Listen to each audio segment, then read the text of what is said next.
রেজাউল করিম রনি, ছাত্ররা রাজনীতিতে আসছে, রাজনৈতিক দল গঠন করার ঘোষণা দিবে, এরকম একটি আলোচনা মাঠে ছিল। কিন্তু গত এক সপ্তাহে আসলে বিষয়টি স্পষ্ট হয়েছে যে আসলেই তারা রাজনৈতিক দল গঠন করবে বা করতে যাচ্ছে। তাদের এই রাজনৈতিক দলের উদ্দেশ্য কি? তারা নানান ধরনের কথা বলছে, কিন্তু তাদের উদ্দেশ্য কি ক্ষমতা না অন্য কিছু? আমরা যে কোনো রাজনৈতিক উদ্যোগকে স্বাগত জানাই, এবং রাজনীতি করার অধিকার যেহেতু আপনার প্রত্যেক মানুষেরই, প্রত্যেক নাগরিকেরই থাকা উচিত, আছে, করতেই পারে। কিন্তু এই অভ্যুত্থানের মধ্য দিয়ে যে নেতৃত্বকে আমরা দেখলাম এবং যেই নতুন জন আকাঙ্ক্ষার কথা আমরা শুনতেছি, মানে জেনজি অভ্যুত্থানে যেটা আলোচনা একটু আগে করলাম, তো জেনজির যে অভ্যুত্থান, সেই অভ্যুত্থানের মধ্যে দিয়ে জেনজির একটা নতুন আকাঙ্ক্ষা যদি আমরা মনে করি সমাজে তৈরি হয়েছে, এবং সেই আকাঙ্ক্ষাগুলোকে যে রাজনৈতিক দলগুলো রাজনীতি করতেছে, অনেকদিন ধরে করে আসছে, তারা ধারণ করতে পারছে না। সেক্ষেত্রে নতুন রাজনীতির প্রয়োজনীয়তা সমাজে দেখা দিতে পারে, নতুন রাজনীতি সেই কারণে আসতেও পারে। এখন কথা হলো, আপনি ক্ষমতায় থেকে রাজনৈতিক দল যদি গঠন করেন, সেটা তো একটা কিংস পার্টির মর্যাদা পাবে, মানুষের বিশ্বাসযোগ্যতা সেটা অর্জন করতে পারবে না। কিন্তু তাই বলে নতুন রাজনীতি আমাদের এখানে দরকার, কারণ আমি যেটা বারবার বলি যে আমাদের এখানে রাজনীতিটা কিন্তু আওয়ামীময় রাজনীতি। দেখেন আওয়ামী লীগের সময়ে দেখেন এখানে কিন্তু সমস্ত লোক আওয়ামী লীগের সাথে মিলে থাকা বা আওয়ামী লীগ হয়ে থাকার ব্যাপারে আগ্রহী ছিল। তো এই কারণে ফ্যাসিবাদের বিরুদ্ধে আমাদের লড়াইটা অনেক লম্বা সময় লাগছে। কিন্তু সেখানে যদি সমাজে যে যার জায়গার থেকে যদি একটা প্রবল নৈতিক অবস্থান থাকতো যে না, আমি মুজিব পূজা করব না, না আমি ফ্যাসিবাদের সুরে সুর মিলায় চলবো না, চাকরিজীবী আমলারা সব মুজিববাদী হয়ে গেছিল, আপনার শিক্ষকরা সব ক্যাডার হয়ে গেছিল, ছাত্রলীগের ক্যাডারদের সাথে হাতে হাত ধরে তারা কাজ করছে। এই যে বাংলাদেশের পুরা সমাজের একটা আওয়ামীকরণ হয়েছে আমি বলবো, এবং ফ্যাসিবাদী প্রবণতা, ফ্যাসিবাদকে একটা সামাজিকীকরণ করা হয়েছে, সেই সামাজিকীকরণ করার মধ্য দিয়ে আমরা কিন্তু আমাদের এখানকার যে টোটাল রাজনৈতিক স্পিরিট যেটা, সেটা আমরা নষ্ট করছি। ইভেন যেই কওমি এবং হেফাজতের লোকদেরকে আমরা ইসলাম, নৈতিকতা এবং মূল্যবোধের একটা ধরনের প্রতীক আকারে আমরা দেখি, তারাও যখন এই তাদেরকে কওমি জননীর আখ্যায়িত করলো, তখন কিন্তু সমাজের যে মোরাল স্ট্যান্ডার্ড, এটা কিন্তু থপ করে নিচে মানুষ হতাশ হয়েছে।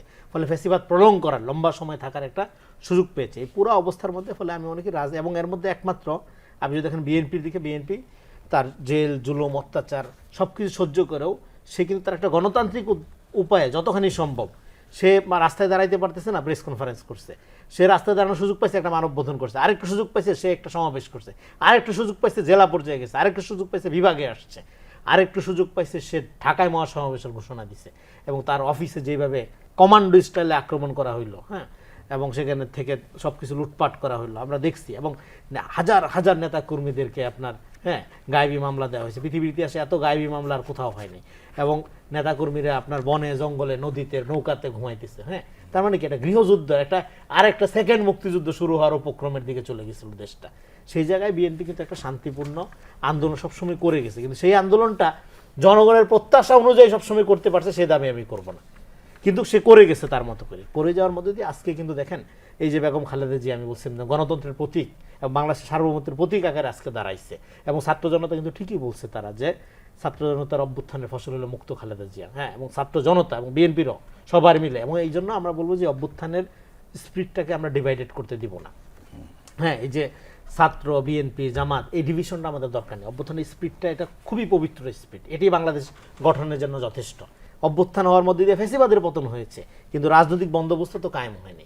সেই রাজনৈতিক বন্দোবস্ত কায়েমের জন্য যদি ছাত্ররা মনে করে একটা নতুন রাজনীতি তারা সমাজে দিবে, বা তারা যে রাজনীতি করতে চায় সেইটাই আগামী দিনে জনগণের যে আকাঙ্ক্ষা, নাগরিক ভিত্তিক জেনজি যে অভ্যুত্থানের মধ্য দিয়ে আপনার এই গণতান্ত্রিক পরিবেশ তৈরি করলো, এবং জেনজি যে আকাঙ্ক্ষার মধ্য দিয়ে এই অভ্যুত্থানটা করছে সেটাকে তারা বাস্তবায়ন করবে, সেক্ষেত্রে তাদের রাজনৈতিক দল করাটাকে আমি স্বাগত জানাই এবং দরকার মনে করি।